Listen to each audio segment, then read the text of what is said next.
Hi, I'm Larry Pugliese, host of AudioFile. I've had the pleasure of speaking with Leo Pusateri a few times by phone, talking about how advisors can develop their value propositions and also structure their fees, their value, using integrity pricing. It's my pleasure today to be speaking with Leo again, international lecturer, coach, author, founder, and president of Pusateri Consulting, live and in blushing color. Mr. Leo Pusateri. Thank you, Larry. Welcome. It's great to be here on your home turf. Nice to have you here. Now, Wonderful. This is the first time you've been on the campus of Raymond James Financial, international headquarters in St. Petersburg. What are your impressions so far? World class. It's unbelievable. The artwork, I feel like I'm in a museum surrounded by financial advisors and people supporting financial advisors. This is impressive. I've got to think if I were a client or if I were an advisor thinking about a career opportunity here at your organization, I'd have a hard time finishing the tour because there's so many interesting things to look at. Good. I'm glad it's a good impression. I was a little worried what kind of a day it was going to be. It's starting to at least look like it's a Florida day. We got a little bit of sunshine. We have done different kinds of interviews over the years. I'd like to go back to maybe a couple of the themes that we talked about. One in particular, we talked about the challenges advisors face in differentiating themselves based on the value that they bring. And one of the things I found was interesting, and I just want to jump on that for a minute. You talked about the need to know your value, or at least discover your value. Can we revisit that for a moment? Absolutely. I've always described this experience as if you had a zipper on your chest and someone were to pull that zipper down and literally touch your heart and soul is related to the compelling story of you, Larry, that you provide to people. And so your advisors are challenged to distinguish themselves. They have to distinguish Raymond James. They have to distinguish themselves or their team members. They have to talk to people about what they should expect from partnering with them and managing their investments or their finances or their wealth management, things like this. So their challenges to distinguish themselves has never been more paramount by my standards to do this. They have to be on their game. They literally have to look people in the eyes and be able to answer critical questions that are drawn out of them through the right introspection of who you are, what is it that you do, and why, and how do you work with people, who you've done it for, what makes you different, why should people do business with you. They've got to be on their game more than ever today. Not only do they have to know their value, but we're in the type of business where they have to price their value. Right. And it's impossible, isn't it? How can you price something that you probably don't know if you haven't figured it out yet, or at least we're led to figure it out? And this is what you do. Absolutely. It's a core adage of the work that we've done on pricing is that you cannot price your value unless you know it. And too many advisors today, they unfortunately, they commit the mortal sin, or the number one disease that I see in the industry is that they wing it. Is that they're, what I call those value moments of truth, where they have an opportunity to really distinguish themselves. You've always been against winging. Oh my gosh, it's just like drives me crazy. It's like watching an old movie, Larry. Remember the old Quicksand and the old movies that we grew up on? And people are kind of like, they're losing it. They're just feeling like they're losing control. They're sinking deeper and deeper. Yeah. And that's what happens to a lot of advisors when they start talking about, well, especially if it's competitive, or tell me more about what you do, or I'm talking to someone else and we talk about this wealth process, what's yours, or how do you price for this thing? And if somebody's not on their game, they need to be going forward in their chairs. Like this. They need to be going athletic and things like this. And those are the ones that have thought about this, that got answers, and they're not just winging it. Well, you certainly have thought about it. Tell us about the Pricing Your Value program. It's an interesting program of continued introspection. It's, in my words, the eighth habit. I'm an old Stephen Covey fan. I grew up on many of Stephen Covey's books, and he launched a book about the eighth habit years ago. And we had developed an eighth question. And the eighth question, after our introspection, was all focused on, well, how much does this cost? And so we realized that we needed to set the stage and talk to advisors about their emotions and what was keeping them up at night relative to pricing issues impacting their practice, their profitability, things like this. So this program really challenges advisors to think thoroughly about, number one, the value they provide, because to me, when people bring up price, you should be thinking value. So we revisit the whole value concept. We talk about about the relationship of your price, and we talk about how people perceive that value and price that you bring to the table.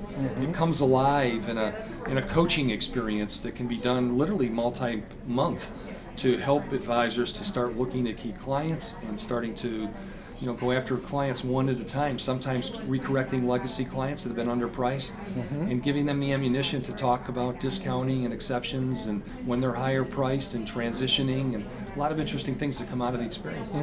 So you go around and you have helped thousands of advisors, first of all, realize their value and then put a price on that value.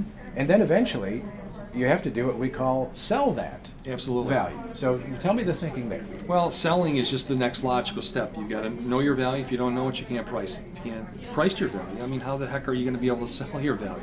Right. And the selling your value takes the notion that these changing clients are talking out of two sides of their mouth. Out of one side of their mouth, they're wondering and saying, "Are you even listening to me? Do you know what it is that I'm valuing, or what's Yes. important to me in my family or in my business or my wealth planning?" Yes. And on the other side of their mouth, they're wondering and saying, "Geez, what's your value? How does it connect or emotionally and logically align to the things that are keeping me up at night relative to my wealth in the future?" So when you look at selling your value, to me, it's all about getting on the same side of the table with your clients and your prospects, being collaborative, being a high level of confidence, passion in the delivery of your story, but listening heavily, a lot of empathy, and really understanding that you truly understand what's keeping people up at night. And that's where you go with this. All done with the concept of respect underlying all this. It sounds to me, by the way you're saying that, and you're stressing this to me, it's what I'm feeling, that there is an urgency, a need, maybe much more so than in the past, of getting closer to your client. That is what you're telling me. Why are you so passionate about that at this time? I mean, think of all the advisors that may have lost a client because of poor communication or things that they started taking for granted. I always talk about that second disease after no more winging it is, "Larry, I didn't even know you did that. Why didn't you ever talk to me about this?" That's true. And so what we've seen is that we see so many advisors, they bring on a client. Yeah. And they'll do the normal servicing and things like this, and they get so consumed many times about building their book and bringing in more assets and things like this. Right. But many times that asset growth is sitting right there. It's like an acre of diamonds that we talk about in the program. It's that many times your future growth is literally right underneath your nose. It's right there, and the concepts get closer. Call a timeout with these clients, and a lot of my work is going in that direction right now as well.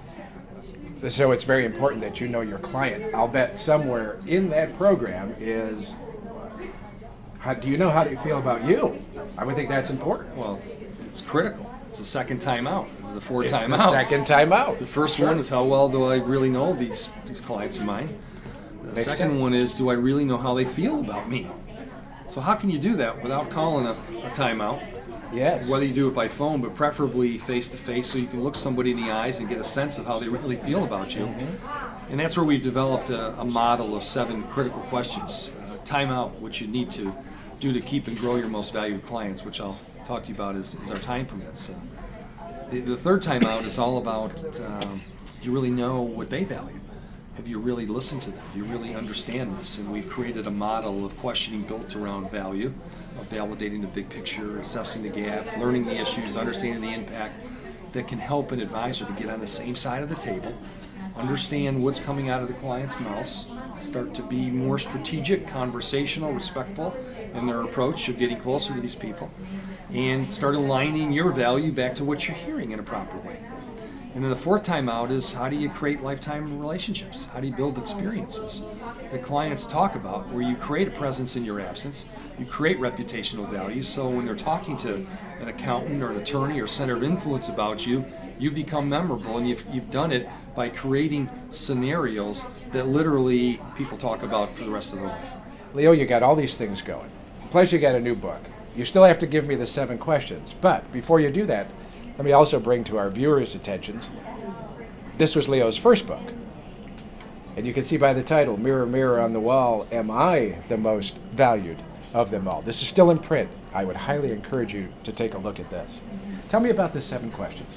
Well, the 7 questions were developed off of our pricing program. That's where they originally started. When we were measuring how clients felt about you, your perception. Yeah. And when we went into that, we looked at value, we started looking at advisors' pricing, and we said, geez, there's an issue called perception. How can we find out how a client really feels about an advisor? That's important. A lot of written surveys, a lot of things like that, Larry. Sure. And I wasn't satisfied. I just thought it was too easy to check a box, and I like somebody, the stuff that you get literally from a car dealer, let alone a financial advisor. Sure.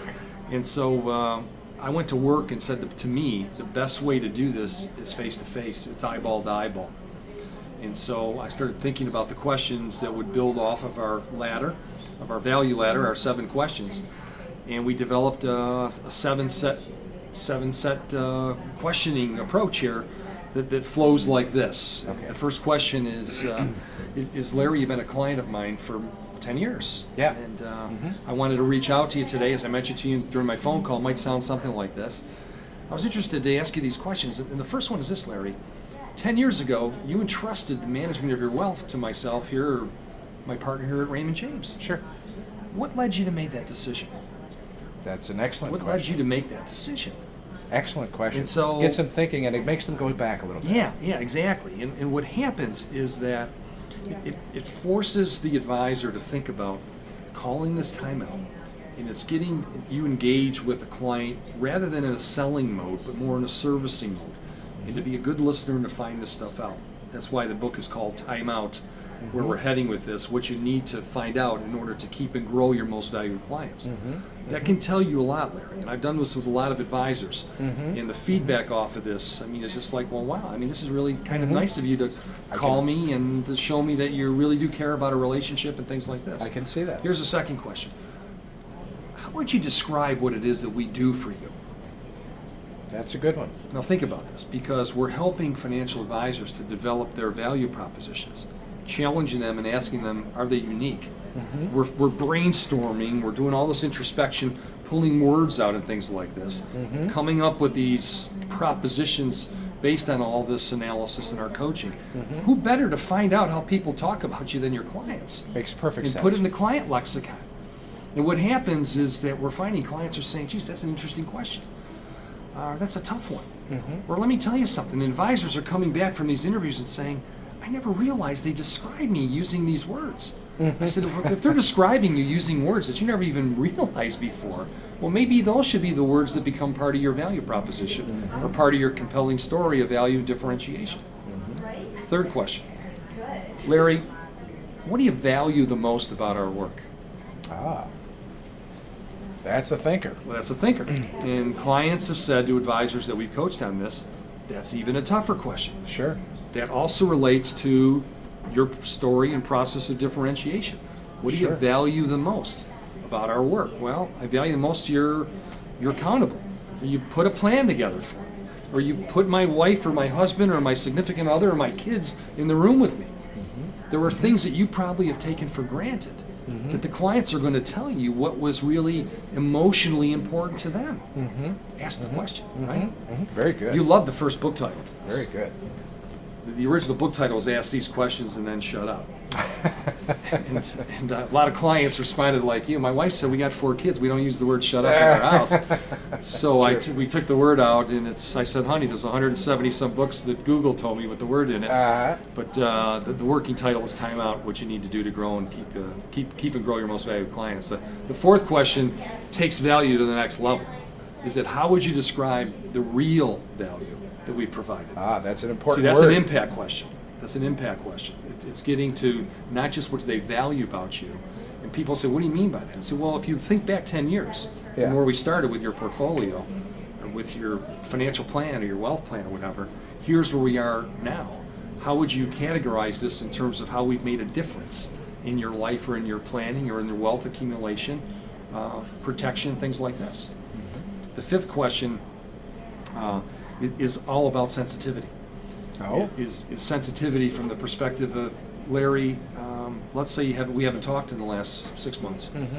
Is there anything personally or professionally that may have occurred since our last meeting that I need to be more sensitive to all right, in order to have a better feeling of how this might fit into your wealth management plan.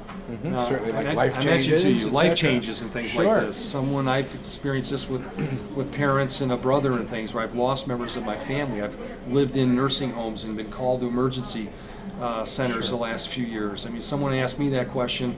There's a part of my heart that's been taken away. Right. And it's really forced me to think about my life and my wife and my 4 kids and things like this. Sure. Maybe somebody lost a job. Sure. There could be many different things that come out of this sensitivity question. And if you believe, as I do, that business is first a meeting of the hearts, and then it becomes a meeting of the minds, the emotional alignment comes out with a question like this, Larry. 6th question is all about, what can we do to improve on the experience for you? What can we do to be world class on our own provider of an experience to you that sets us apart to do this? And no, you've been doing a great job, somebody might say, or you know what, a couple times I've called, or I know when I've tried to park at your facility, or you'd be amazed at the types of things that come out of clients' mouths. Yes, I would. When you ask them these questions. And the last question is, if I were privileged to fast forward the clock and look out 10 years, 3 years, 5 years, or whatever, how are you going to measure our success going forward? And so if you ask these questions, Larry, if you pause, if you zip it up, if you just let somebody to give you their responses, if you acknowledge them, if you clarify, if you confirm, if you use the right communication techniques, it will set you apart. And it's all part of that timeout experience where you really want to find out, how do they really feel about you? I don't know about you, but I don't know how I can tell how they really feel about me without maybe asking these questions, looking them in the eye, seeing how they're responding. That's the best way you can do it by my standards. It's beyond a written instrument, it's beyond a telephone call. There's no substitute in building relationships than to be sitting here like I am with you today and doing it eyeball to eyeball. And that's what these questions are all about. And you do it well. So, Leo, what are you working on in the future? Where are you going to take this passion next? It's all about living your value. That's the capstone, buddy. I've been thinking and working this out in my mind for many, many years. It all started with the discovery process of introspection, of knowing your value. That led into the next part of our curriculum, which was all about pricing your value. From there, it led into all about selling your value. And when I looked at that, I said there's a missing link, because all of our work has been based on helping individuals to differentiate their organizations, distinguish themselves and their teams, as I mentioned, stand out in a crowded, commoditized marketplace, to compete on their value. But there was a missing element in terms of the holistic aspect of you living it. You living your own value to do this. And I looked at this, I said, if I could surround myself with 1,000 people of high caliber that have achieved a lot, but are on this path of self-actualization, they want to be their best. But in this case, they want to be their best as a father, or as a son, or as a brother, or as a friend, as a community member, as a worker, something like this.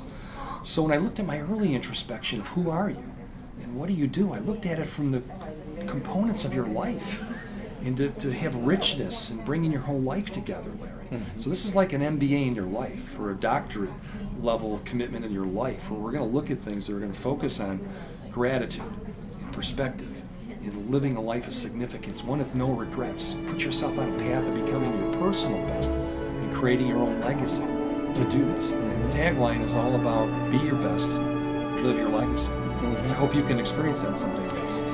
You make it sound so easy, and it makes so much sense. There isn't another thing I can add to it. Thank you, buddy. Pleasure being to here. have you. Thank you so much.